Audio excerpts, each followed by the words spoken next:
రాజ్యలక్ష్మి రంగనాయకమ్మ. మొదట తల్లిదండ్రులు రామయ్య అనే పేరు పెట్టగా బడిలో మాస్టర్ కు తన పేరు రామోజీరావు అని చెప్పారు. అలా రామయ్య రామోజీరావు అయ్యారు. గుడివాడలో బిఎస్సీ వరకు చదివిన ఆయన తర్వాత భిలాయిలో ఓ ఉద్యోగానికి దరఖాస్తు చేశారు. అప్పుడు నిరాశ ఎదురవగా కొంత విరామం తర్వాత ఢిల్లీలో మలయాళీ వ్యాపారవేత్త అనంత్ నెలకొల్పిన వాణిజ్య ప్రకటనల సంస్థలో ఆర్టిస్ట్ గా చేరారు. కొద్ది కాలానికి అమెరికా అవకాశం తలుపు తట్టింది. అయిన వాళ్ల కోసం అవకాశాన్ని వదులుకున్నారు. మాతృదేశంలోనే ఉండిపోవాలని నిశ్చయించారు.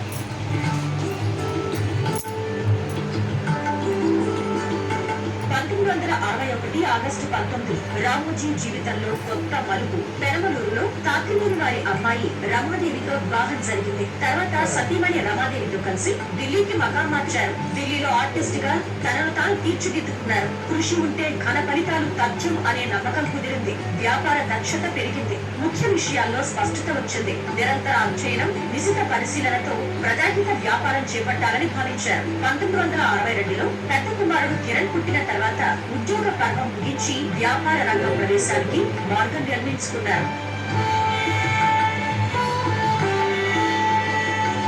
రామోజీరావు వ్యాపార ప్రస్థానంలో తొలి అడుగు మార్గదర్శి చిట్ ఫండ్స్.